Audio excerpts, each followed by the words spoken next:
ठगी पीड़ित जमाकर्ता परिवार के जिला अध्यक्ष जी, आप मौजूद हो। आज जो कॉन्फ्रेंस हो रही है उसका उद्देश्य क्या है, आप पूरी जानकारी थोड़ा बताएं मीडिया के माध्यम से। आज का जो हमारा उद्देश्य है वो उद्देश्य ये है कि हमारी जो जितनी भी कंपनियां चली थीं, चाहे वो PSL हो, चाहे वो PGF हो, और चाहे वो कल्पतरु हो, उसके बाद कलवट हो, साईं प्रसाद, साईं राम और निम्बस, निम्बल, कोऑपरेटिव और बाइक बोर्ड टैक्सी, बहुत सी कंपनियां हैं। कंपनियां हमारी सुचारू रूप से चल रही थी। इस सरकार ने इन कंपनियों को सबको लाइसेंस दिया था और लाइसेंस के साथ साथ सब लोग इसमें अपना इन्वेस्ट कर रहे थे। इन्वेस्ट किया था लोगों ने, सही सलामत ये कंपनियां उसी हिसाब से पैसा ले रही थीं और पार्टी को दे रही थीं, ले रही थीं और दे रही थीं। जब से हमारी 2014 में ये जो सरकार आई है, मोदी सरकार आई है, तब से इन्होंने इन कंपनियों पर प्रतिबंध लगाया और बंद करा दिया। जो भी हमारे निवेशक साथी थे, जिन लोगों ने अपना थोड़ा थोड़ा पैसा जमा करके बड़ा बुरी तरह से अपना पेट काट कर किसी बच्ची की शादी करेंगे, किसी का कुछ करेंगे, किसी का कुछ करेंगे, उस चीज़ को लेकर इन्होंने अपना पेट काट के निवेश किया था और वो निवेश करने के बाद में कंपनी को बंद किया और वो जो ठग जो थे वो फरार हो गए। और कंपनी आज जो ठग हैं वो हमारी गवर्नमेंट के बिल्कुल बगल में बैठे हैं। तो हम यही चाहते हैं उन लोगों से कि वो इन ठगों की, जो हमारी कंपनियां ही इन पे की चल अचल संपत्ति को उन्होंने अटैच कर लिया, और अटैच करने के बाद में हमारी जो मांग है कि हम जो लोग हैं, हमारे ये गूंगी बहरी सरकार है, इन निवेशकों को पैसा मिल जाना चाहिए ताकि हम लोगों की भी कलई छूट जानी चाहिए। हर आदमी के दिमाग में ये आता है कि साहब डॉक्टर साहब ने पैसा ले लिया, फलाने साहब ने पैसा ले लिया, वो कहता है वकील साहब ने लगाया, वो कहता है जामन सिंह ने लगाया। तो दोस्तों, हमने किसी का पैसा लेके अपनी जेब में पॉकेट में नहीं रखा है, हमने इन कंपनियों में पैसा जमा किया है, आप आम जनता गरीब का। तो हमारा सब यही कहना है कि इन ठगों की ज़मीन को जो है उसको प्रतित करके, इन नीलाम करके इन हमारी पार्टियों का पैसा दिलवाया जाए। जी, बर्ड्स एक्ट का जो कानून बना है, जो लिखा है, इसमें क्या इससे पैसा के लिए भुगतान प्रक्रिया शुरू हुई ना, अभी क्या इससे अभी तक ये बर्ड्स एक्ट कानून जो बना है, कानून बन गया, लेकिन अभी हुआ कुछ नहीं है। हमारे लगभग मैं समझता हूँ 3 हिस्से फार्म जमा हो चुके हैं और हमारे संबल में तो सबसे ज़्यादा हुए हैं। मैं समझता हूँ कि 10-20 हज़ार फार्म रह गए होंगे जो जमा नहीं हुए हैं। और सबसे पहले हमने यहाँ का बीड़ा उठाया था और सबसे पहले कागज़ जमा कराए, और जब हमने कागज़ जमा कराए तो वो कागज़ भी आज हमारे बट्टे खाते में पड़े हुए हैं। और मुझे ये लगता है कहीं ऐसा ना हो कि मुहासे के दिन आए और अलाव में उन कागज़ में ताप लिया जाए। तो इन सब चीज़ों से हमें कहना है DM साहब से और सक्षम अधिकारियों से कि जो है हमारे ये कागज़ों को क्या होगा और अब तक हमारी कानून कहाँ तक बढ़ी, उसका हमें हिसाब चाहिए, ब्यौरा चाहिए। अच्छा, पूरे देश में कितने निवेशक होंगे इस ठग कंपनियों में? 42 करोड़ निवेशक हैं हमारे। अच्छा, 42 करोड़। जी हाँ। उत्तर प्रदेश में कितने निवेशक होंगे? उत्तर प्रदेश में होंगे हमारे लगभग जो है 20 लाख से ऊपर होंगे।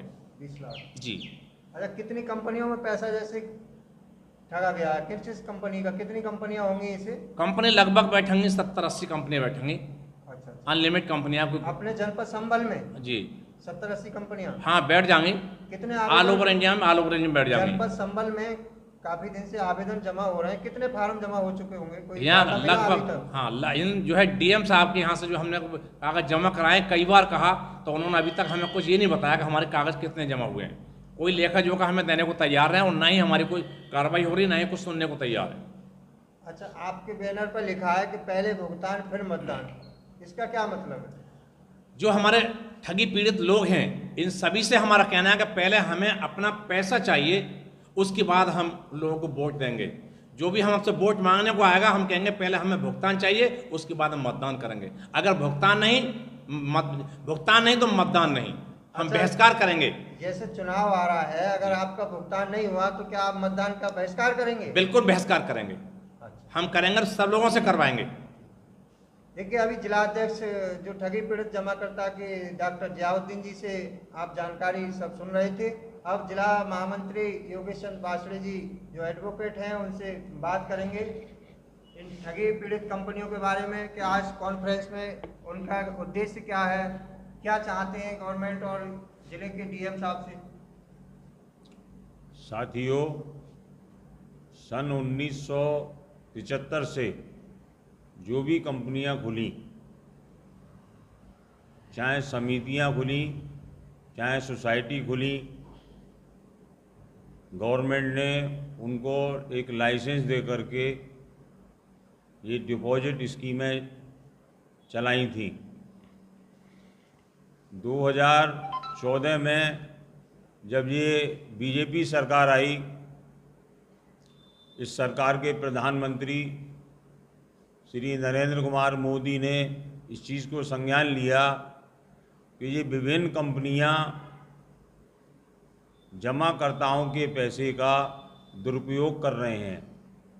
इसी आधार पर उन्होंने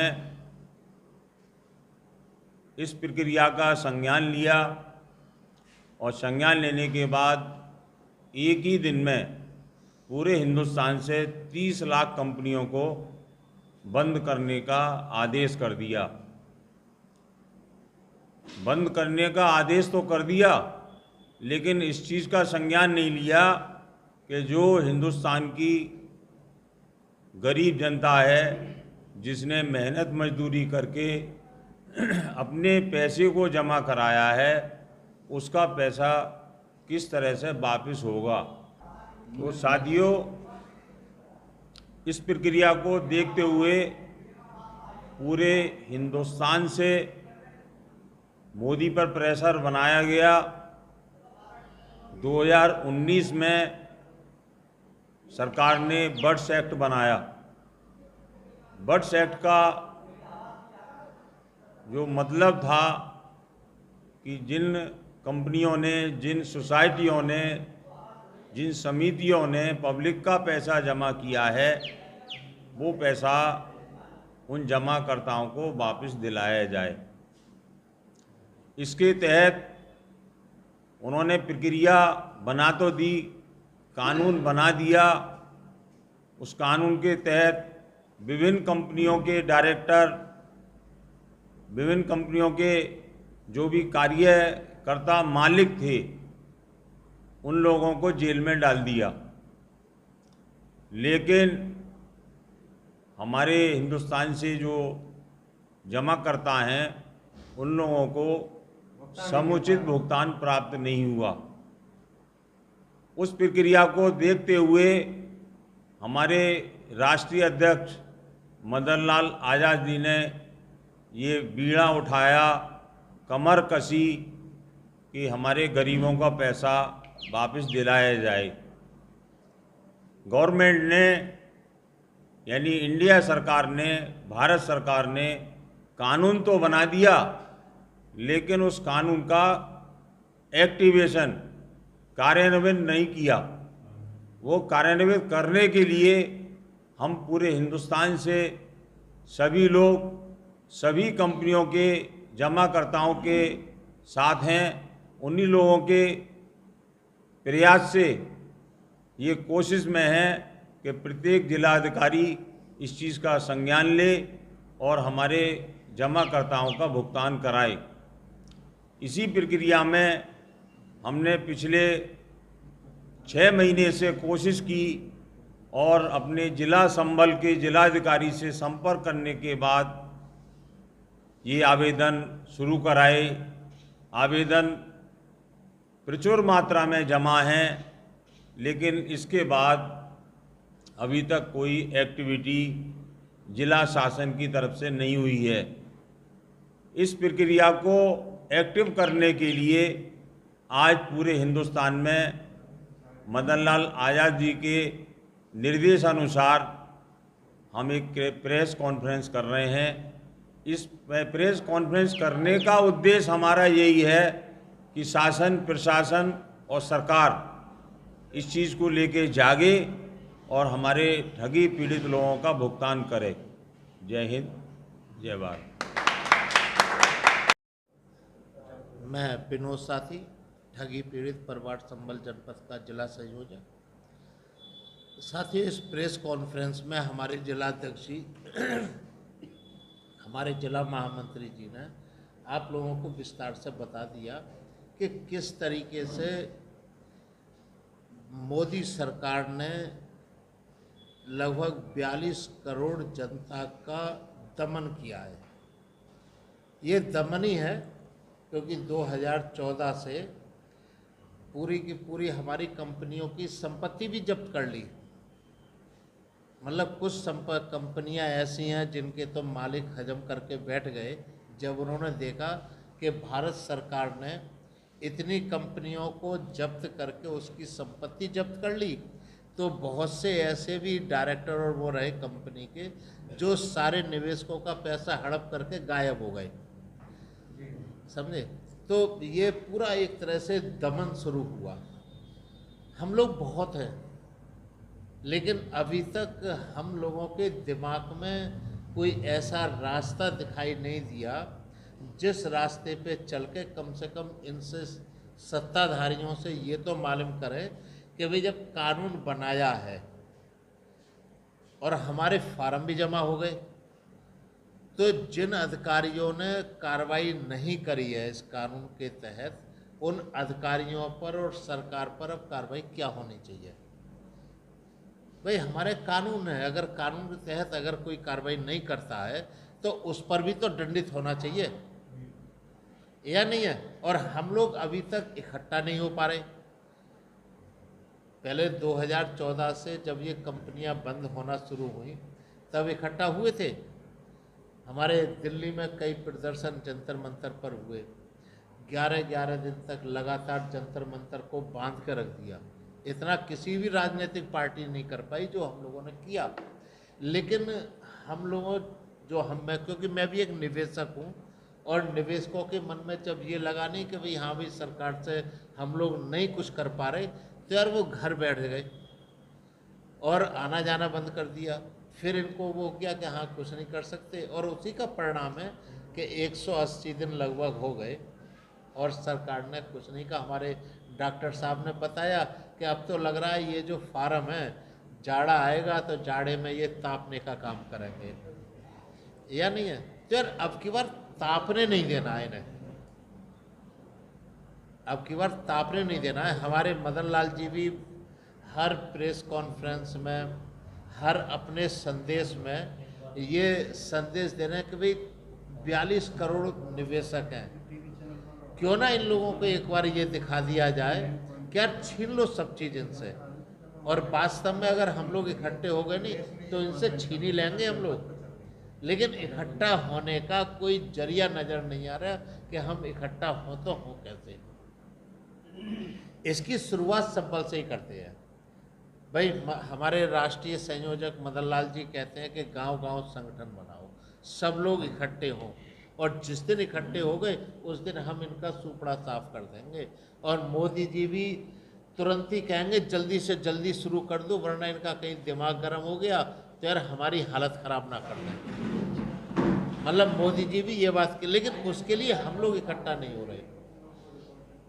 आज प्रेस कॉन्फ्रेंस के माध्यम से हम लोग आप लोगों से भी आग्रह करते हैं कि भाई एक रास्ता, एक लड़ाई, एक संघर्ष ऐसी शुरू करें जिससे कि हमारे निवेशक तो इकट्ठा होना शुरू कर दें। अच्छा, मैं भी एक निवेशक हूँ। इस लड़ाई को अगर निवेशक भी शुरू करेगा नहीं और निवेशकों को ये पता चलेगा कि निवेशक लड़ाई लड़ रहा है, तो निश्चित रूप से पॉजिटिव असर जाएगा इसका।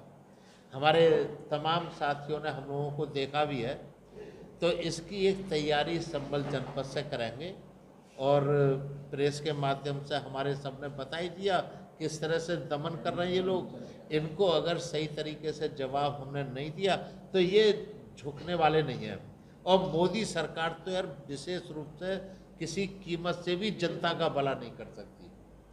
मोदी सरकार की तो आदत रही है, हमने कई आंदोलन देखे हैं, किसानों का आंदोलन देखा है, 100 दिन से ज़्यादा पड़े रहे दिल्ली के बॉर्डरों पर, 600, 700 के आसपास किसान शहीद भी हो गया वहाँ पर, लेकिन मोदी सरकार पर कोई फर्क नहीं पड़ा। और अभी पहलवानों ने धरना देकर बताया कि देखिएगा किस तरह से मोदी सरकार के जो MP हैं, जो इनके अध्यक्ष बने हुए हैं, कितने मतलब किस स्तर के हैं। राम राज्य की बात करते हैं, राम की बात करते हैं, सारे के सारे अपराधी शामिल। जब पहलवानों ने धरना दिया, हमारे यहाँ कानून है कि अगर कोई लड़की नाबालिग अगर किसी थाने में जाए और अगर वो ये कि मुझे इसने ये मेरा यौन शोषण किया है, तो थानेदार का फर्ज बनता है तुरंत रिपोर्ट दर्ज करे और तुरंत उस पर कार्रवाई करे। अगर थानेदार ऐसा नहीं करता है तो उस थानेदार के खिलाफ कार्रवाई होने का कानून है। लेकिन आपने देखा हो कितने दिन जंतर मंतर पर पड़े रहे, सुप्रीम कोर्ट ने कहा तब तो रिपोर्ट दर्ज हुई। तो मोदी सरकार किसी की भी नहीं सुनेगी। इसके लिए तो मुकाबला हम ही लोगों को करना पड़ेगा और हम लोग इस चीज़ में संगठित भी तभी होंगे जब हम लोग निकलेंगे बाहर, गांव-गांव निकलेंगे। मदन लाल जी का जो एक सपना है, मदन लाल जी का सपना है कि किसी तरह से इकट्ठे हो जाओ। उनमें भी बड़ा आक्रोश दिखता है। जब अभी हमारे संभल से जब मुरादाबाद मंडल आयुक्त का प्रदर्शन था, वहाँ से जब गए तो उन्होंने प्रेस कॉन्फ्रेंस करा, अपना वीडियो भेजा था। तो उनके मन में एक टीस थी कि मैं इतना कर रहा हूँ और फिर भी हम लोग इकट्ठा नहीं हो पा रहे। नहीं तो अगर इकट्ठा हो जाए तो एक दिन में इनको बता देंगे, समझे। तो आज का प्रेस कॉन्फ्रेंस में मैं यही कहूँगा, क्योंकि आप लोगों के भी नंबर लेकर हमारा जनपद संभल एक संघर्ष करने में सक्षम है और कहीं ना कहीं से तो संघर्ष होगा शुरू, तो क्यों ना यहीं से शुरू करें और उसकी तैयारी हम लोग शीघ्र ही करेंगे। हमारे अध्यक्ष जी, महामंत्री जी, प्रवक्ता जी और तमाम हमारे संगठन के पदाधिकारी मिलकर करेंगे और एक लड़ाई निश्चित रूप से होगी। गांव-गांव हमारे संगठन के विस्तार होगा और फिर इसकी शुरुआत होगी। मैं इसी के साथ आप लोगों को विश्वास दिलाता हूँ कि एक संघर्ष होगा हमारे देश में और भारत सरकार निश्चित रूप से, हम भारत सरकार को विवश कर देंगे कि बार्ट्स एक्ट 2019 के तहत जिसने कार्रवाई नहीं करी है उनके खिलाफ भी कार्रवाई हो और जिनके खिलाफ होनी है उनके खिलाफ भी कार्रवाई हो। मैं अपनी बात को यहीं पर ही करते हुए जय हिंद, जय भारत। एकता संघर्ष, एकता संघर्ष जिंदाबाद। और मेरे साथ जो बैठे हैं निवेशक, साथ में मेरे पत्रकार बंधुओं, मैं आपका भारी अभिनंदन करता हूं कि आप ऐसे समय में हमारी प्रेस वार्ता में आपने समय दिया। हम बहुत बहुत आभार व्यक्त करते हैं आपका। साथियों, आज जो हम यहाँ पर प्रेस कॉन्फ्रेंस में एकत्रित हुए हैं, क्यों हुए, हमको क्या दिक्कत थी?